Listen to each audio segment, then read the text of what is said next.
नमस्कार दोस्तों, मैं हूं B R Chaudhary, assistant professor in history, government PG college Suratgarh.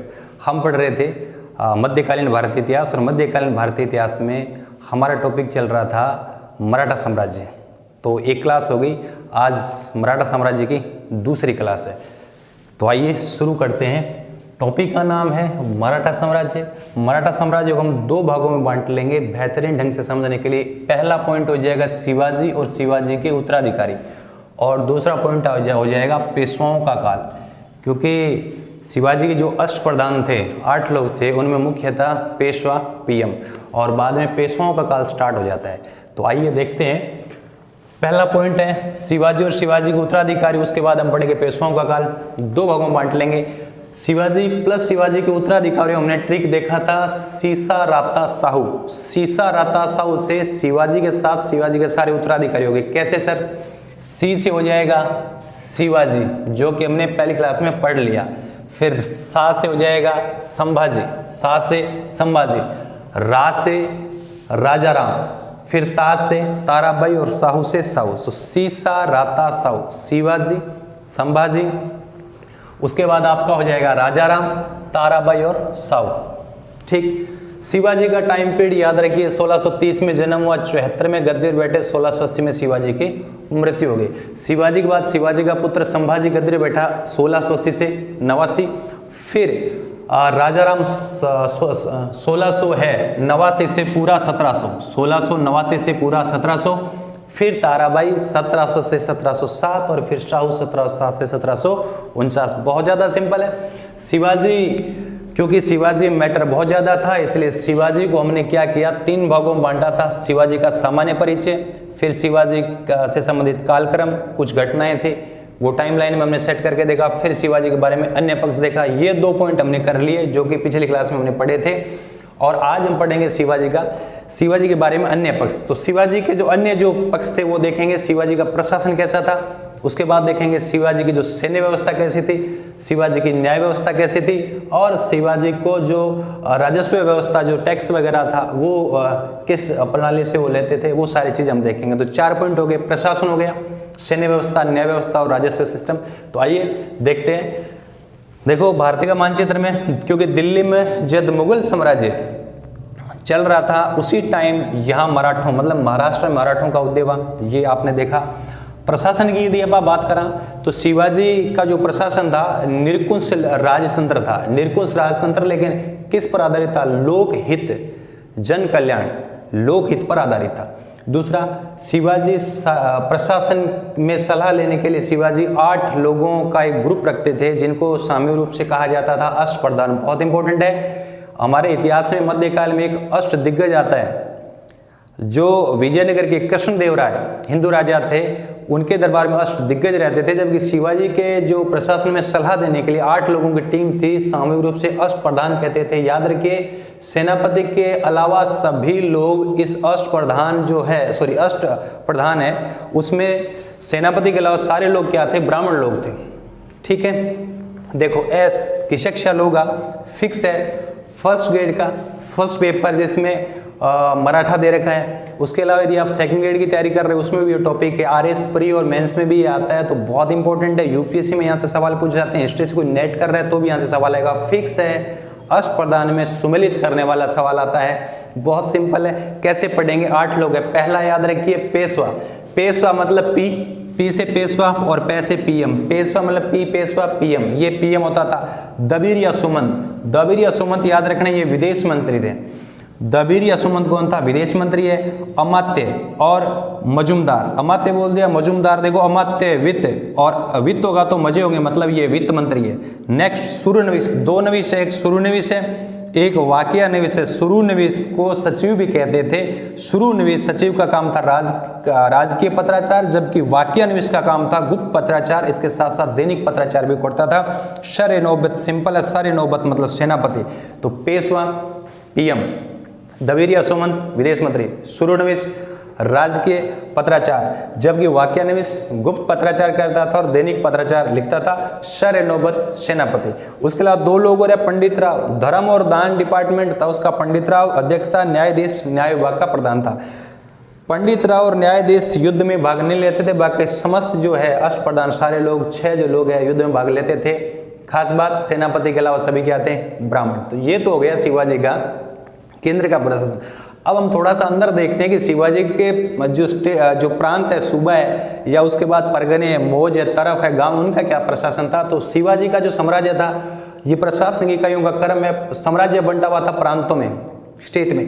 प्रांत बंटे हुए थे परगनों में, परगने बंटे हुए थे तरफ या मौज, और मौज बंटे हुए थे गांव में। मतलब प्रशासन की हमेशा सबसे छोटी इकाई गांव ही रही है।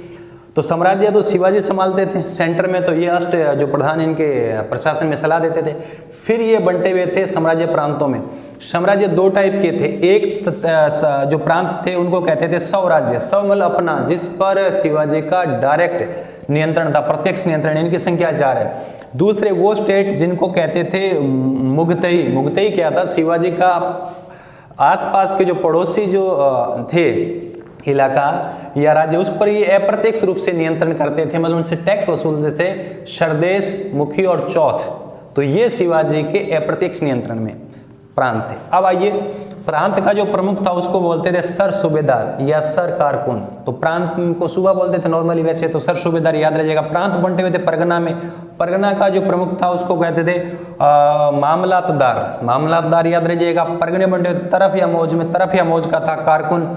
ये बंटे हुए थे गांव में। गांव का प्रमुख था पटेल या पाटिल, और इसकी सहायता के लिए गांव की भूमि का लेखा जोखा करने के लिए कुलकर्णी रहता था। कुलकर्णी मतलब लेखों को टोटल कुल करना, कुलकर्णी सिंपल। तो ये इस तरीके से जो प्रांत परगनों का जो है प्रशासन था।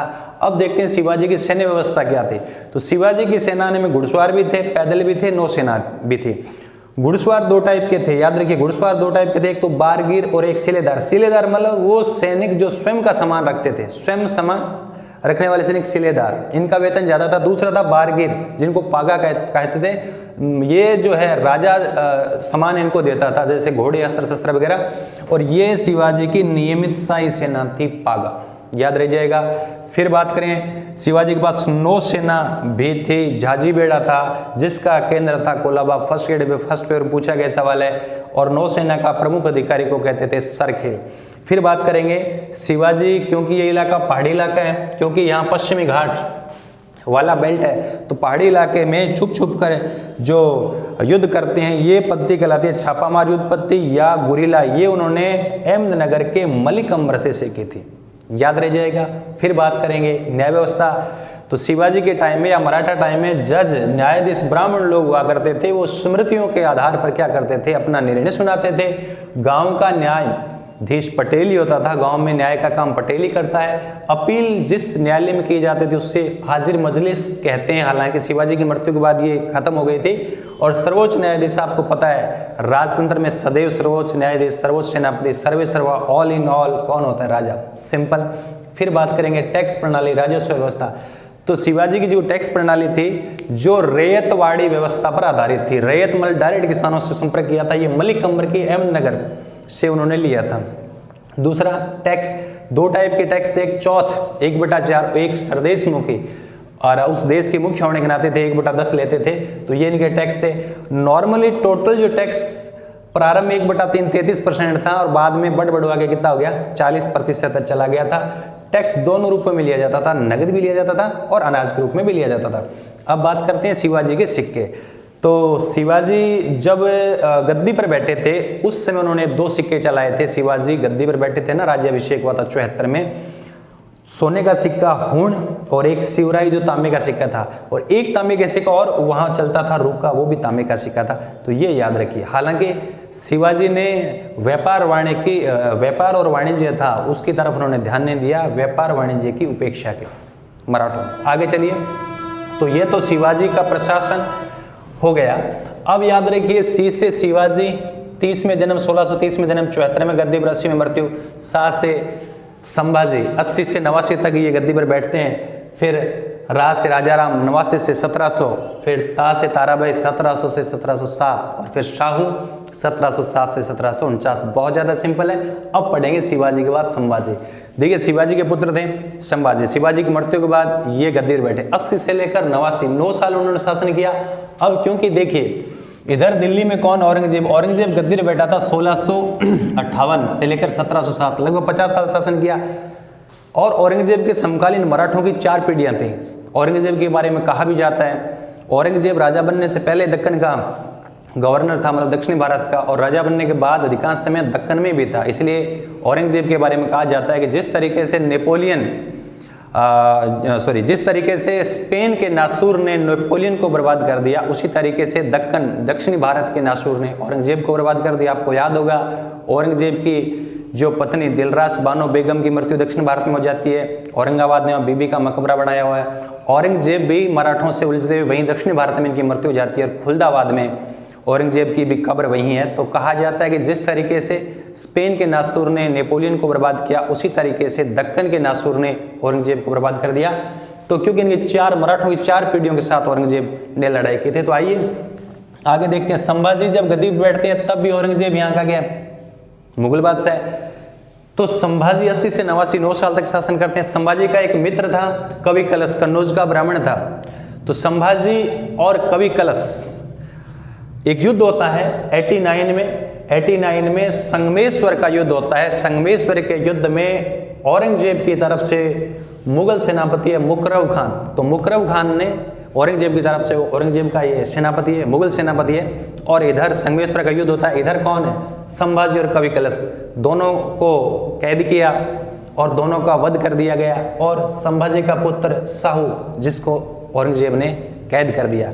याद रह जाएगा। संभाजी के बाद राजाराम गद्दी पर बैठते हैं 1689 से 1700 तक, कोई खास बात नहीं है। राजाराम के बाद ताराबाई 1700 से लेकर 1707 तक ताराबाई गद्दी पर बैठती है। अपने पुत्र शिवाजी सेकंड, वो छोटा है तो शासन यही संभाल रही है ताराबाई। अब क्या हुआ? अब देखिए, समझिए। औरंगजेब की मृत्यु हो जाती है 1707। औरंगजेब की मृत्यु के बाद मुगल गद्दी के लिए गृह युद्ध हुआ था मुअज्जम और आजम में। और औरंगजेब की मृत्यु के बाद यहाँ जो बहादुर शाह फर्स्ट गद्दी पर बैठा था 1707 में। अब समझिए, बहादुर शाह गद्दी पर बैठा था, एक तो 65 साल का था, दूसरा मराठी स्ट्रांग हो रहे थे और मुगल साम्राज्य का पतन हो रहा था। तो बहादुर शाह ने सोचा कि जो शाहू को औरंगजेब ने कैद कर रखा था, उस शाहू को दिल्ली की कैद से, मुगलों के कैद से मुक्त कर दिया जाए। क्योंकि शाहू जब जहाँ से पहुँचेगा, दिल्ली से कहाँ पहुँचेगा? यहाँ पहुँचेगा महाराष्ट्र में, तो इनका मराठों का आपस में गृह युद्ध हो जाएगा ताराबाई के साथ। इस सोच से क्या किया औरंगजेब की मृत्यु के बाद 1707 में जैसे बहादुर शाह गद्दी पर बैठा, उसने शाहू को क्या कर दिया? फ्री कर दिया। तो शाहू उत्तर भारत से दक्षिणी भारत में जब पहुंचा तो वहां ताराबाई मराठों की बागडोर संभाले हुए थे। तो शाहू और ताराबाई के बीच में एक युद्ध होता है। तो याद रखिए, शाहू का टाइम पीरियड तो 1749 है, लेकिन इसके दौरान 1707 में खेड़ा का युद्ध हुआ, जिसमें ताराबाई की हार हुई, शाहू की जीत हो गई। शाहू अब सतारा में बैठ गया और वो कोल्हापुर में चले गए शिवाजी सेकंड अपने पुत्र के साथ। फिर 1731 में इन दोनों के बीच में वारणा की संधि हो जाती है। वारणा की संधि में शाहू तो सतारा में रहा, जो मराठों का सत्ता का प्रमुख केंद्र था, और कोल्हापुर वाला जो पार्ट है वहाँ ताराबाई शिवाजी सेकंड, जो ताराबाई का पुत्र है, वो गद्दी पर बैठे थे और बागडोर शासन की ताराबाई ने संभाल रखी थी। एक तरीके से शिवाजी सेकंड ने शाहू की अधीनता मान ली, ताराबाई ने शाहू की अधीनता मान ली। ये वारणा की संधि थी 1731 की। उसके बाद शाहू के बाद नेक्स्ट आप याद रखिए, देखिए इनका जो मराठों का जब गृह युद्ध चल रहा था, तो इसके चलते मराठे जो राजा वो तो कमजोर हुए और पेशवा उन्हें अपनी ताकत को बढ़ा लिया। तो 1750-49 में इनका शासन खत्म। 50 के अंदर सांगोला की संधि होती है, सांगोला की संधि, जिसमें राजाराम सेकंड और यहाँ का पेशवा कौन है? ये पीएम है कौन? बाजीराव, बालाजी बाजीराव। तो बालाजी बाजीराव मतलब बाबा और राजाराम सेकंड के बीच में क्या हो गई? संधि होगी सांगोला की। इस संधि में पेशवा का पद क्या कर दिया गया? वंशानुगत कर दिया।